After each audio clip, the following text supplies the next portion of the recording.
오늘 이렇게 할렐루야 찬양을 들으면서 혹시 우리 성도 여러분들의 마음속에 감사라는 단어가 좀 새겨지시는지요? 교회에서 예배 드릴 때 찬양대가 할렐루야를 찬양할 수 있는 교회가 그렇게 많지가 않습니다. 그리고 할렐루야를 찬양을 해도 제대로 할렐루야의 그 여러 가지 깊이를 함께 모아서 이렇게 찬양 드리기는 더욱더 쉽지 않습니다. 그런데 오늘 우리가 120주년을 맞아서 하나님께 이렇게 할렐루야로 영광을 돌리면서 할렐루야 찬양에 우리가 직접 부르지는 않지만은 이렇게 우리의 마음이 뜨끈하게 다가갈 수 있다는 것, 큰 감사 제목 중에 하나다라는 것을 꼭 기억해 주시기 바랍니다. 2025년은 우리 진주교회가 120주년을 맞이하는 해입니다. 두 가지를 더 기억하시면 좋겠어요. 거기다 20 더하면 140이죠. 1885년은 한국의 선교사님이 처음 왔던 한국 선교의 해입니다. 그래서 140주년이구나 한국 선교. 하나 더 기억하시는 게 좋습니다. 그러면 20년 더하면 160년이죠.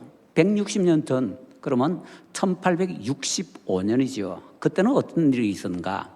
우리나라 최초의 순교자라고 하는 토마스 선교사님이, 순교한 해는 아니고요, 토마스 선교사님이 우리가 잘 모르는데 순교하기 전 해에 우리 한국으로 몰래 들어옵니다. 그래서 서너 달 사시면서 한국어를 배우십니다. 그리고는 다시 중국으로 갔다가 그 다음에 오셔서 순교를 하시게 되거든요. 토마스 선교사님이 한국에 몰래 들어와서 한국어를 배운 해가 언제냐? 1865년입니다. 그래서 이제 2025년은 세 가지입니다. 진주교회 설립 120주년, 한국 선교 140주년, 토마스 선교사님이 최초로 한국에 들어오신 건 160주년, 이렇게 되더라라는 것입니다. 옛날 얘기하니까 이런 말씀을 한번 드리고 싶네요. 100여 년 전에 어떤 교회 세례문답에서 이런 일이 있었다고 합니다. 문답하는 목사님이 묻습니다. 예수님은 누구를 위해서 죽으셨습니까? 그랬더니 이제 연세 지극한 할머니가 이렇게 대답했습니다. 우리 며느리 때문에요. 옛날에 우리나라에서 부흥회만 했다면요, 단골로 나오던 얘기입니다. 그런데 이번에 고신대 명예교수인 이상규 교수님이 우리 진주교회 120년사를 썼는데요, 자료를 이렇게 찾다가 깜짝 놀라서 연락이 왔습니다. 이게 남의 얘기가 아니라 진주교회 얘기랍니다. 정확한 연도는 1919년이나 1920년쯤 되는데요, 우리게 어떤 가정에서 이제 시어머니를 전도해서 교회에 모셔왔습니다. 연세도 많고 이러니까 제대로 안 되니까 세례는 받아야 되겠고, 그래서 세례 받기 전에 며느리가 세례 때 있을 예상 문제를 뽑아가지고 시어머니를 교육을 했습니다. 그러면서 며느리가 이렇게 얘기했습니다.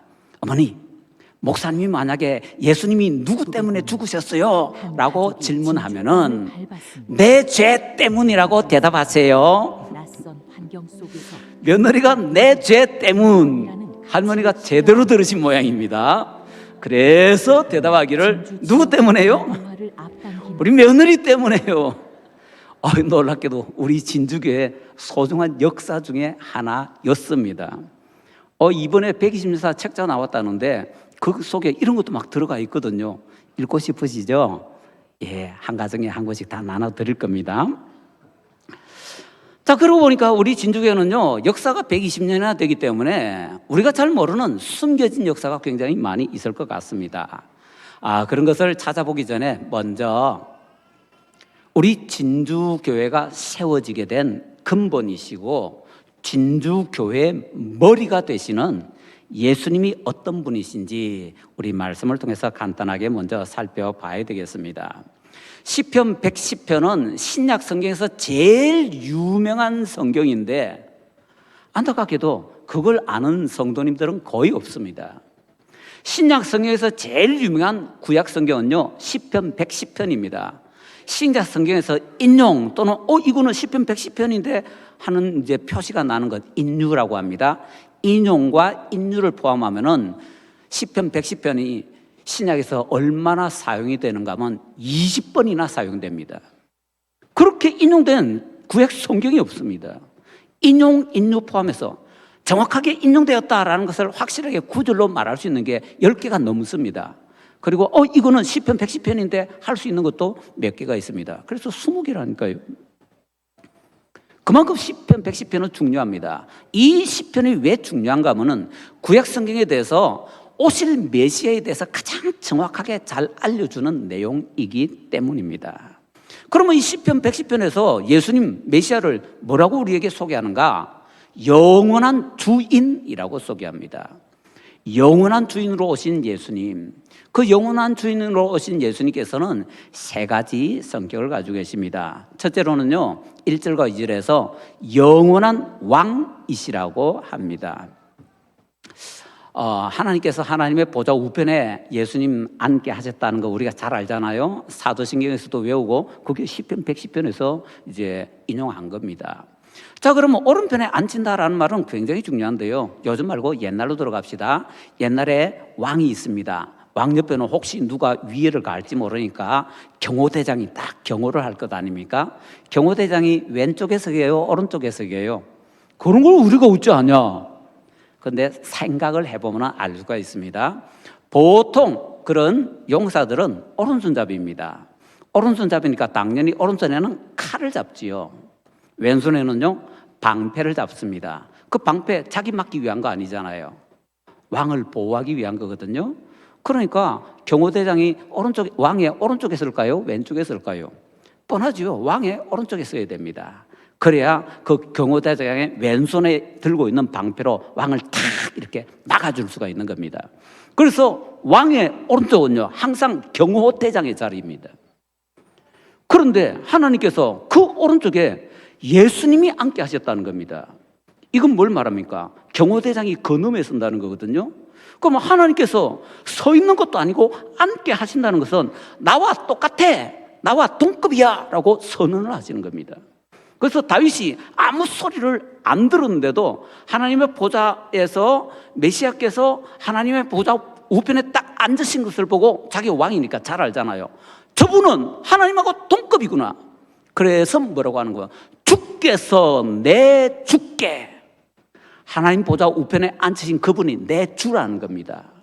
그분이 바로 메시아로 오셨다라는 얘기이지요. 두 번째는요, 영원한 주인이신 예수님께서는 4절에 보니까 영원한 제사장으로 오셨다라고 합니다. 제사장이 하는 가장 중요한 일은 속죄지요, 제사입니다. 예수님께서는 그 당시에 이 제사장들은 레위 지파였는데요, 멜기세덱 서열을 따라서 오시게 됐습니다. 멜기세덱 서열이라는 것은 뭐 복잡한데요, 그냥 간단하게 레위 지파가 아니면서 독특한 구약의 어떤 제사장이 있다, 아브라함 때에 있었습니다. 그렇게 아시면 되겠습니다. 그 멜기세덱은 영원한 제사장으로 소문이 나 있습니다. 예수님께서는 영원한 제사장으로 오신다라는 것이죠. 그럼 왕이면서 동시에 제사장, 그런 사람은 아무도 없습니다. 오직 예수님만 왕이면서 제사입니다. 셋째로 영원한 주님이신 예수님께서는 5절부터 7절에 보니까 영원한 승리자라고 소개를 하고 있습니다. 그러면 승리자라면 뭐지? 승리자라는 것은 어떤 전쟁 뭐 이런 것에 대한 것인 것 같은데요. 자, 그러면 왜 승리자라고 표현하는가 하면은 구원을 하기 위해서는요, 반드시 필요한 게 전쟁이라는 겁니다. 포로로 잡혀있는 사람을 구원하거든요. 그래서 포로로 잡혀있기 때문에 포로로 잡혀있는 사람 빼내기 위해서는 전쟁을 해야 되는데, 그래서 예수님께서 전쟁하시는 모습이 거기에 나오고 있는 겁니다. 그래서 전쟁하시면 예수님께서 절대로 패배 안 하잖아요. 그래서 영원한 승리자라고 할 수가 있는 것입니다. 자, 이렇게 예수님께서는 영원한 주님이십니다. 영원한 왕이시고 제사장이고 승리자이십니다. 그런 예수님께서 이 땅에 오셨을 때에 신자들은 어떻게 될까요? 3절이 가르쳐 줍니다. 영원한 종으로서 섬겨야 된다라는 것입니다. 3절에 보면은 이제 오늘 제목으로 삼은 그 구절이 나오게 되어 있습니다. 새벽 이슬 같은 주의 청년. 새벽 이슬 같은 주의 청년이라는 말이 뭐 굳이 종이라는 것과 연결이 되는가? 그들이 헌신한다고 표현이 되어 있죠. 즐거이 헌신한다라고 하고 있습니다. 이게 바로 영원한 종이 되어서 왕이신 주님을 영원히 섬긴다라는 것입니다. 새벽 이슬이라고는 왜 표현했는가 하면 우리나라하고 좀 다른데요. 우리나라에는 비가 오면은 비가 자주 오고 많이 오기 때문에 농사하기가 쉽습니다. 근데 이스라엘은요, 1년 강우량이 우리나라 한 반보다 조금 더 그 정도밖에 안 됩니다. 굉장히 그 비가 적게 오는 나라입니다. 근데도 농사를 하거든요. 농사할 수 있는 이유는 새벽에 이슬이 내리기 때문입니다. 새벽 이슬이 촉촉이 내리면 그걸 통해서 곡식들이 자라나게 되거든요. 새벽 이슬 바로 그겁니다. 우리는 단비를 보통 얘기하지만요, 이스라엘에서는 농사에서 가장 중요한 것이 새벽 이슬입니다. 그래서 새벽 이슬 같은, 다시 말하면 생명의 거는 줄, 이런 표현이지요. 그래서 새벽 이슬 같은 주의 청년들이 죽게 나온다라고 얘기하고 있습니다. 우리 진주교회가 세워진 것, 새벽 이슬 같은 주의 청년들이 주님 앞에 헌신했기 때문입니다. 우리 진주교회는 호주에서 오신 선교사님들이 세웠잖아요. 호주에서 우리 진주에 또 한국에 선교사를 보내기 위해서 많은 노력을 했습니다. 지난주에 들으셨죠? 선교사를 보내기 위해서 생일 잔치를 해야 되는데 생일 잔치 할 수 있는 비용을 좀 줄인 만큼을 생일 감사헌금으로 내는데 그냥 감사헌금이 아니라 선교 헌금하고 냈습니다. 모든 교인들이 거기에 동참을 했습니다.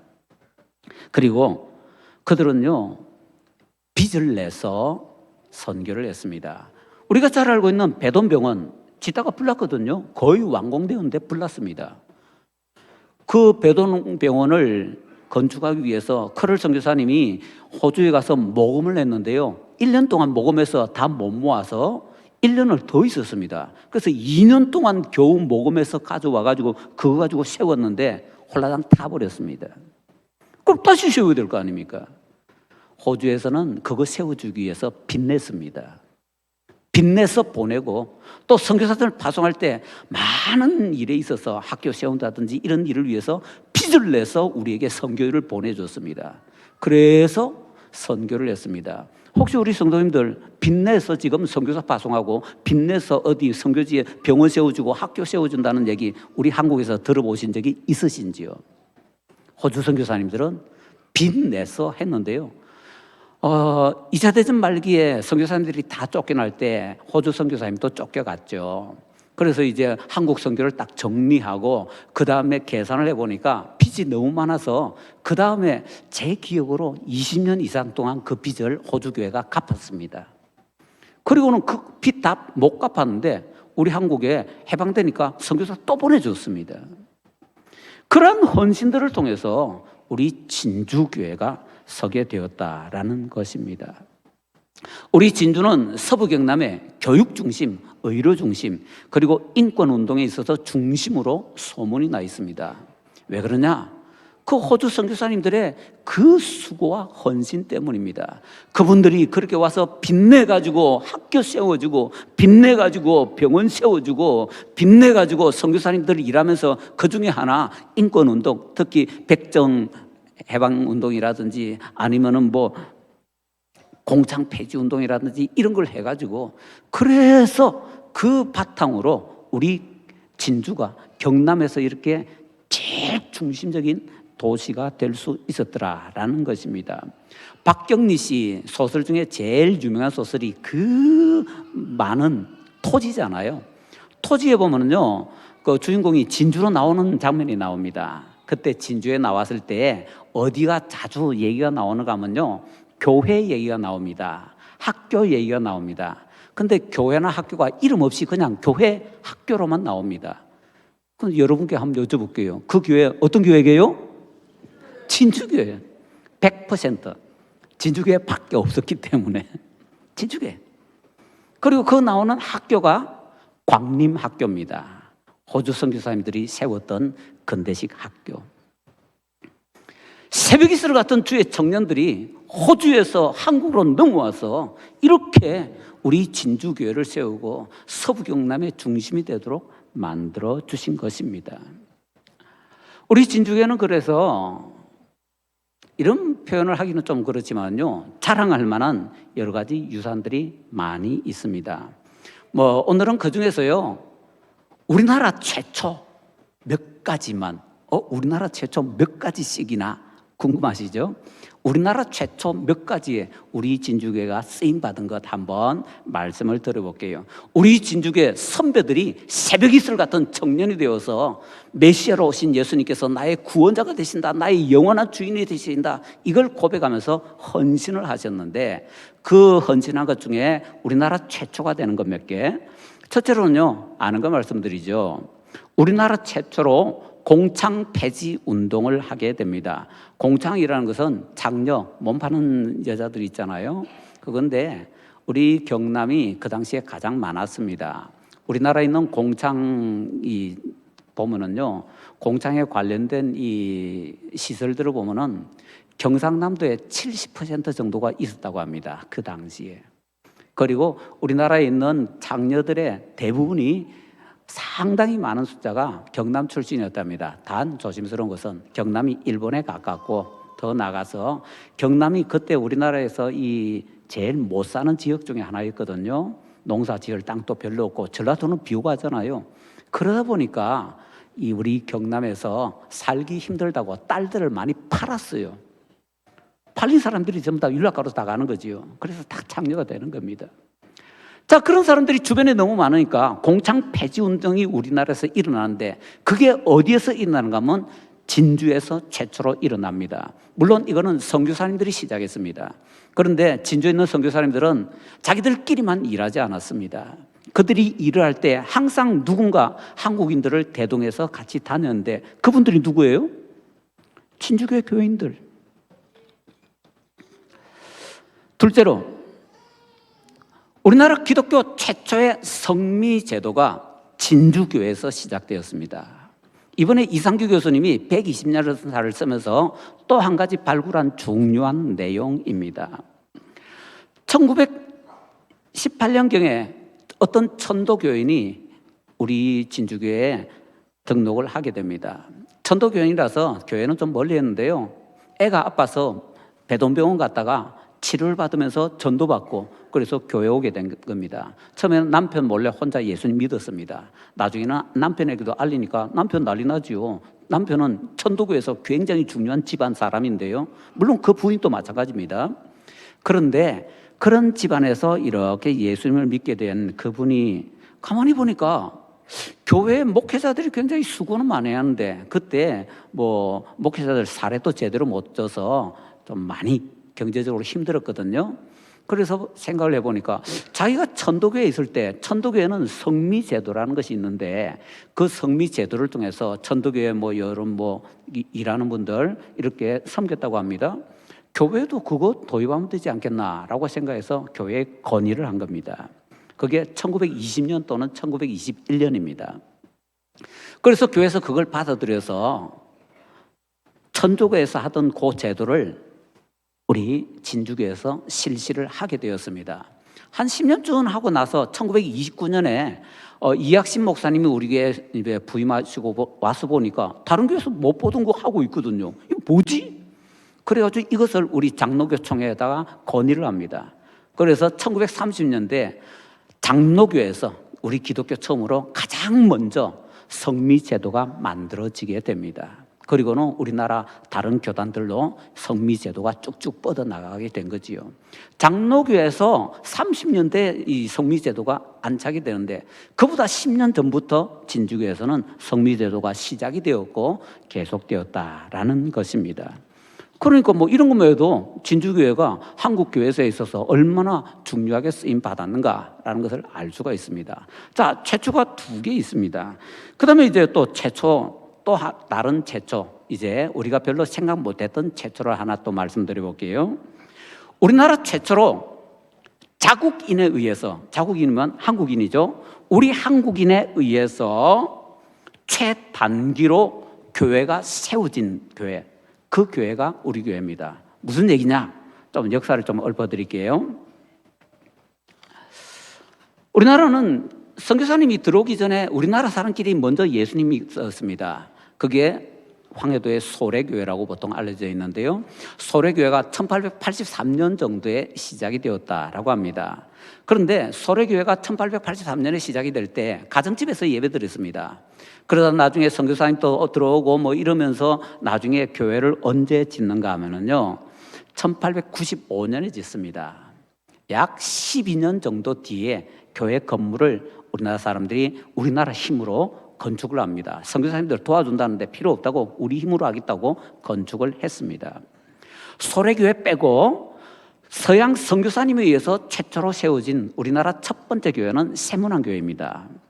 그런데 그 세문안교회가 언제 설립되었는가? 1887년에 세워집니다. 세문안교회 교회인들이 처음에는 선교사님들이 준비한 곳에서 예배드렸죠. 그러다가 이제 부흥을 하니까 우리도 그 교회 짓자. 그러고는 이제 교회당을 짓는데 그게 언제냐? 한참 뒤인 1895년입니다. 8년 걸렸습니다. 감리교회 최초인 교회 정동교회입니다. 1885년에 설립이 되었는데 감리교회 최초 교회인 정동교회에서는 그러면 교회 건물을 언제 우리 한국인에 의해서 지어졌냐? 12년 걸렸습니다. 장로교 두 번째 교회가 곤당골교회라고 합니다. 선교사님에 의해서 세워진 것, 지금의 성동교회입니다. 1893년에 세워졌습니다. 그리고 교회 건축을 언제 했느냐? 1901년에 했습니다. 진주교회는요, 세문안교회보다 한 10여 년 늦지요. 우리 교회 굉장히 빠른 교회 중에 하나입니다. 1905년에 교회가 세워졌습니다. 근데 딱 1년 뒤에 우리 교인들이 헌금해서 땅 사고 우리 교인들이 헌금해서 건축을 하는데, 건축할 때 돈이 없는 사람들은요, 날연보를 했습니다. 날로 먹는 연보가 아니고요, 날을 하나님께 드린다고 이제 서원을 하는 겁니다. 그건 뭔가 하면은 나는 3일, 나는 5일, 나는 10일 하고 날 헌금을 하는데, 그 날 헌금한 만큼 자기 하던 일 따라 때려치고 그날은요, 교회 와서 건축만 하는 겁니다. 돈 안 받고. 그게 날 연보입니다. 그 날 연보, 우리 교회에서 아주 중요하게, 아마 이 한국에서 굉장히 중요한 역사 중에 하나일 텐데요. 일단 이거는 최초라고 말하기는 조금 더 역사를 살펴봐야 되는데, 어쨌거나 그래서 우리 성도들이 헌금해서 우리 성도들의 손으로 우리 교회를 지은 것이 2006년입니다. 교회 설립된 지 딱 1년 만에. 세문안교도 한 8년, 그 다음에 우리가 잘 아는 장대현교회, 거기도 한 8년 이상 걸립니다. 진주교회만 교회 세워지자마자 1년 만에 우리가 들어갈 수 있는 예배당을 지었습니다. 그 정도로 하나님께 열심히 새벽 이슬 같은 청년으로 섬겼던 겁니다. 그때에 완공을 하고 나서 바로 성탄절이 왔거든요. 완공한 게 1906년 11월. 그래서 한 달 뒤에 성탄절 예배를 드렸는데 기록이 남아있네요. 성탄절 예배 때에 그 당시에 남자 50명, 여자 25명이 함께 모여 예배드렸답니다. 그 정도 인구가 들어와서 예배드리고도 남을 만한 공간이었다라는 거지요. 사실은 거기에 훨씬 더 많은 인원이 들어갈 수가 있었습니다. 자, 이것만 최초가 있느냐? 아니요, 더 있습니다. 넷째로, 우리나라 최초로 주일 낮 예배를 1부, 2부로 드린 교회가 어느 교회요? 진주교회. 인터넷 검색을 해보시면은요, 우리나라에서 주일 낮 예배가 1부, 2부로 나뉜 것은 보통 1970년대라고 합니다. 1970년대 대형 교회들 중심으로 주일 낮 예배가 너무 숫자가 많아져서 예배당을 이제 감당이 안 되니까, 그래서 인원을 분산해서 1부, 2부 예배를 드렸다고 하는데, 진주교회는 주일 낮 예배를 1부, 2부로 언제 나눠서 드렸는가? 놀라실 텐데 1909년 5월 2일 날짜도 있습니다. 우리나라 웬만한 교회보다 60년 정도 앞서서 주일 낮 예배를요 1부, 2부로 드린 교회 진주교회입니다. 역사 기록이 그대로 남아 있습니다. 어마어마한 사건입니다. 그런데 호사다마라고 하지요. 주일 1부, 2부 예배를 드리니까 사람들이 꽉 차서 예배를 드리다가 왜 그랬는가 하면 그 예배당에 400명이 들어가서 예배드리니까 견딜 수가 없는 거지요. 그래서 1부, 2부 나눴거든요. 그 다음 주가 뭐냐면은 1, 2부로 나누는 거 하니까 교회에 공간이 좀 생기잖아요. 그래서 그 공간에 누구 보고 오라고 했는가 하면 따로 예배드리던 백정들에게 예배드리러 오라는 겁니다. 사건이 이렇게 연결이 되는 겁니다. 그래서 1909년 5월은 진주교회에 있어서 두 가지에 있어서 중요한 사건이 벌어진 겁니다. 5월 1일 첫째 주는 역사적으로 우리나라에서 최초로 주일 낮 예배를 1부, 2부로 드렸고, 그 다음에 그 다음 주 두 번째 주인 5월 9일에는 백정들이 와서 예배 드렸고, 그날 그 주일날 밤에 200명 이상의 교인들이, 그러니까 반 이상의 교인들이요, 와가지고는 선교사에게 막 항의를 했습니다. 그리고는 교회가 뭐 잘못돼가지고 나중에 다시 합쳐지게 되는 그런 일이 벌어지게 되지요. 아쉬운 것은 그래서 주일날 1부, 2부를 몇 번 드렸을까요? 달랑 2주. 왜? 교회가 나눠지고 나서 얼마나 많이 나갔는지 셋째 주에는요, 우리나라 교인들이 한 30명 모였답니다. 300 몇십 명이 빠져나가서 백정하고 예배 못 드린다고 자기들끼리 드린 겁니다.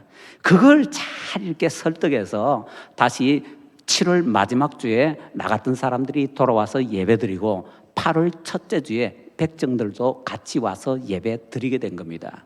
그래서 1909년 8월 첫째 주일은 백정들이 일반인들과 함께 예배 드린 날로 아주 중요한 날입니다. 그러고 보니까 우리는 별로 신경을 안 썼는데 우리 교회에 우리나라 최초가 많이 있습니다. 여러 개가. 그 다음에 또 이제 최초가 조금 더 있을 수가 있는데, 이거는 뭐 더 있을 수가 있는데라고 말씀드리잖아요. 조금 더 역사 기록들이 정리들이 안 돼가지고, 그런데 그 중에 하나를 보면 이런 기록이 있습니다.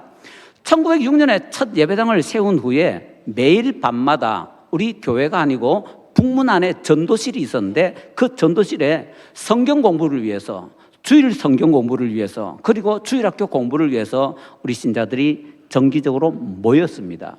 매일 모여서 밤마다 성경 공부를 했습니다. 일주일에 한 번이 아니고요, 매일 밤마다 모여서 성경 공부했습니다.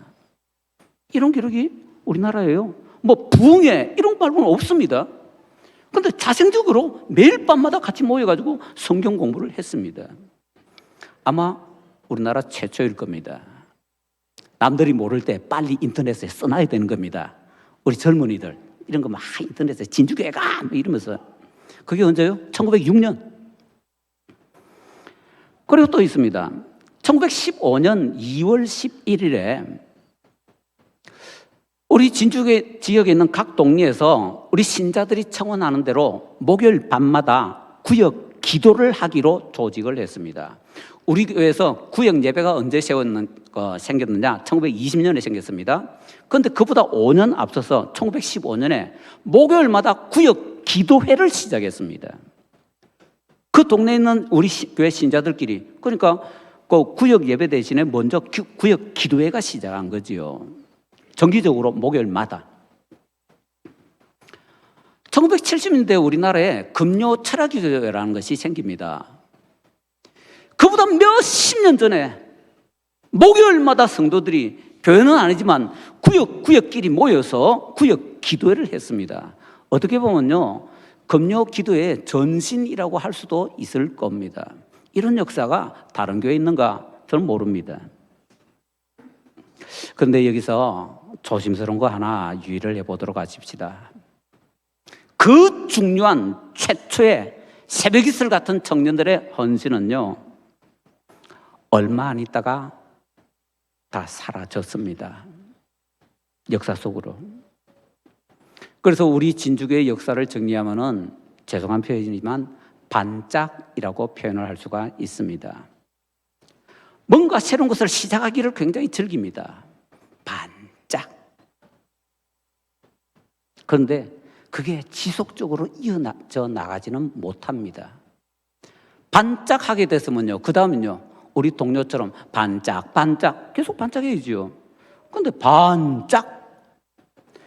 최초의 주일낮 2부 예배가 진주교에서 시작되었다. 1905년 5월 2일에 할렐루야. 근데 달랑 2주.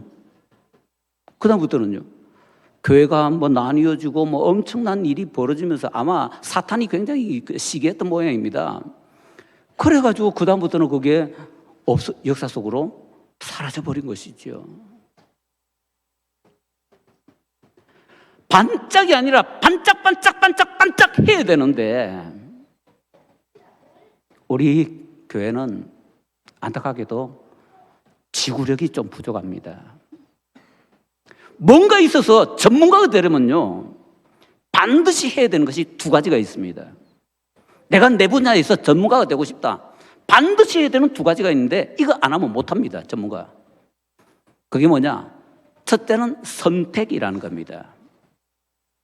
둘째는 집중이라는 겁니다. 전문가가 되려면 자기가 전문가가 되려는 그 방면을 선택을 해야 됩니다. 나는 모든 분야의 박사, 있을 수가 없는 일입니다.